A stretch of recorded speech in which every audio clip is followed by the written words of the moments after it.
Hello and welcome everybody. We have the global app patch notes July 10th, 2026. Let's get right into it. So we have some small class modifications, some stuff is getting fixed. So in Warrior, they fixed an issue where the chain of the supplies thrust skill during the second hit of the forward swordsmanship or extreme forward swordsmanship in succession was slower than in other hits. Meiwa, they fixed an issue where the Black Spirit's snowball skill could be used even during its cooldown in certain situations. Striker, they fixed an issue where the system message appeared and the skill was not used when using Unstoppable Struggle in certain situations. The spirit cost for the Unstoppable Struggle skill has been removed. Accordingly, the base damage will be changed to the damage triggered when spirit is consumed. Also on Striker, they fixed an issue where the animation was awkward when chaining Unstoppable Struggle skill after Fallout. Corsair, they fixed an issue where the effect of the Mind Binding Kill skill was not visible when effect optimizations were enabled. And on Seraph, the spacing of the name of the skills below has been changed so it can be expressed more naturally as skill names. Standing block, upward cut, kick, shoulder strike, overlapping cut, penetrating upward cut, and the oblique upward cut.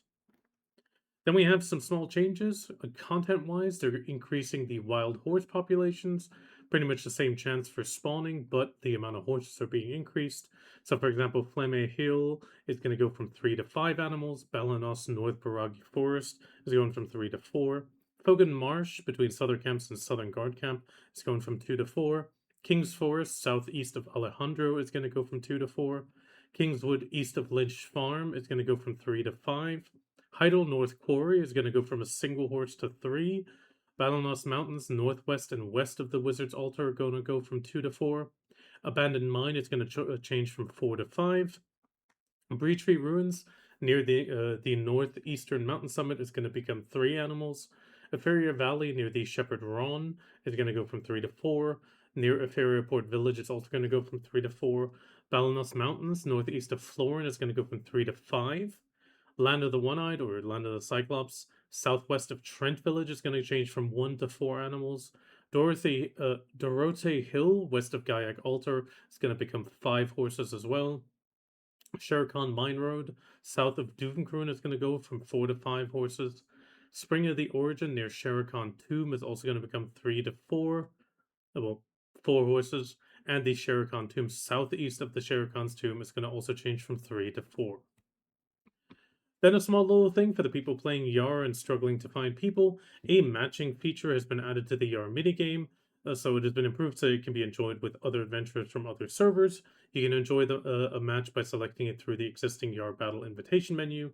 The difficulty is set to the 5 stars version with 4 chances to draw cards. YAR matches has been added so you can check your match history immediately, and opponents in YAR are matched regardless of each other's records, so there is no real rankings, it's just wins and losses, and you might you get placed against anybody. They also fixed an issue where the lock icon was intermittently not visible on cards saved by the opponent's cards not to be drawn again when drawing cards during a YAR match. They also fixed an issue where the difficulty was not selected when the star-shaped area was chosen on the YAR Battle Invitation screen. They fixed an issue where the mouse cursor would not become active when a YAR Battle Invitation was received. Small little things, Solare Hall of Fame is being updated for the first place winner in each class. This is going to be swapped now. You can still pick up the 10% breath experience gain for 10 hours by interacting with the statue for a 20 energy. They're also extending the class rotation period for Sage and Hashashin on the tag rotation. It's going to go till July 29th or July 30th. Item-wise, the storage location of Valentine's Catalyst has been changed from the Pearl Bag to the regular bag. They also fixed an issue with the Florin Secret Book could not be crafted with the Event Valentine's Catalyst, and item drop rate increase scroll held in the Pearl Bag. Monster-wise, Altar of Blood, we're getting the Vision of the Third Abyss. There is no detail of it being a boss spawn, but it should be a boss spawn. Pretty much the minimum matching attack power, 395, with recommended 1,895 final AP. Minimum defense, 450, and recommended 760. Upon completion of the third Abyssal Vision, you will obviously get the rewards. It looks pretty much the same thing again, like the first and second. Same probability on the back end, maybe higher chances for those higher advices, but otherwise just same amount from what I can tell. You also will, of course, obtain the First Blood version again, so you will get 1 box, which will obtain 1 Origin of Radiant Predation, 2 gold bar boxes, which can obtain up to 10 gold bars of 1k each. Then a small thing, improvements to Ocean Monster Slaying loot. Nothing too crazy. Magoria Pirate Fleet, they're increasing the white, green, and blue ocean crystals. So here we have a 1.15 increase, 1.15 on the green, and 11 times increase on the blue. Like Rashawn, the number of Cerny, so green crystals, is going from 1 to 1 to 2. The solution will also be increased threefold compared to before, and otherwise the raw materials will go from 1 to 3 to 5. And then we have the greenstones have been added to the Goldmon Pirate Crew itself, and Solution has also been added as a loot item. Small little change on Songahkshi, Calamity 8, 9, and 10. So pretty much the damage reduction effect on her has been reduced by approximately 2.9% on, I think this is Calamity 8, 9, 1.7%, and 4.6 on Calamity 10. The HP of Songahkshi has also been increased by 16.6 times compared to before, and the location of the frost icon in May and June, I'm not quite sure what they mean with this, has been changed from a beneficial area to a harmful effect. Maybe they mean the frost in the center, but we're going to have to see about that when the proper translation comes out. Background NPC affecting cutscenes. They're clearing the unexpected luck skill on the worker Diokra to obtain through Amity. It has been clearly improved, so pretty much also getting the when crafting, there's a 0.5% or 0.3 or 0.1 to recover 100% of the materials. UI-wise, the Monster Zone info is getting a slight change. They're adding a recommended hunting ground feature. So based on your character's final AP or final attack power stat, you can receive recommendation for hunting grounds within a range of plus minus 50 from your current AP. Using the recommended hunting ground feature filters the list to show only those that meet your criteria, making it easier to identify hunting grounds suitable for your AP. However, the recommendation criterion is the final attack power and defense power is not included. The recommended final attack power, regardless of the UI settings, is calculated as a value that includes the monster's additional attack power and racial attack power of monsters appearing in each hunting ground. So it seems to be adding a harmony automatically. The new tag for the Adania journal has been removed from the menu escape family adventure log. Small little change there. System-wise, the background video for the game login screen and server selection lobby has been changed. And then we have a very few revisions and changes, or fixes and changes. So they fixed an issue with the black box was displayed around the character in certain environments. They fixed an issue with the trade route for the Ocean Rainbow Core ornament was displayed as 4th to 5th stage in the filtering of the borders.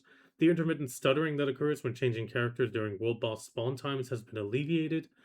Fixed an issue with the health of Zephyros Shadow Knight was not reset after disappearing during combat in certain situations. Fixed an issue where it was possible to aim at Beelzebub when it was in a state where it could not be damaged. Fixed an issue where progress was intermittently impossible during specific gimmicks in the battle against Ataraxian. I think that's Yolonaki as Rekahim. They fixed an issue where it was not possible to dye an outfit twice in a row when dyeing it the first time with Merv's palette. Fixed an issue where the warehouse items were displayed in a disabled state when the warehouse was reopened immediately after processing non-stackable items 2 or more times. Then there was a phenomenon where seawater was rising in some areas of Crow's Nest Mountain. This has been fixed. Then there was an issue with starfish gathering UI appearing in areas northwest of Calphion Coast, where there were no starfish, has been improved. Then they fixed an issue where armor effects were not visible when a character was revived immediately after death, and they fixed an issue where the occupation system messages were also displayed when general system messages were enabled. TLDR, overall, the recommendation, it's a really great thing for new players. Obviously, get your AP, pop it on, see where you can go. This is a nice thing to help people figure out where they can go. Definitely something to look out for. Background in the PC, okay, nothing too crazy. Songahkshi, she felt a little bit too easy. This should make it still not too difficult, but a little bit better. These sort of stones, I don't feel like they're needed anymore. Blue Battlefield drops so many yellows. I don't really think people need the greens and blues anymore, but hey, at least you can get them a bit easier now. Altar of Blood Abyss 3, definitely looking forward to that. Can't wait for that. Item-wise, nothing crazy. Solare Hall of Fame, great that they're swapping it finally. It took a while. YAR Matchmaking, I'm actually really looking forward to that. I like playing YAR, but it's always hard to find people. I even have a redeem for YAR, but a lot of people that watch me are from NA, so we can't even YAR together. It's kind of a letdown. Cross-server YAR would be something that would be really cool. But I digress. Beyond that, the horse population is increasing. Definitely something nice. It's going to help increase a few more of those level 7s and 8s. They can definitely still spawn at the same chance, so definitely a nice thing there. And then otherwise, some fixes. Always nice to have some fixes when stuff is broken. But beyond that, I wish you the absolute best of luck, and I'll see you around.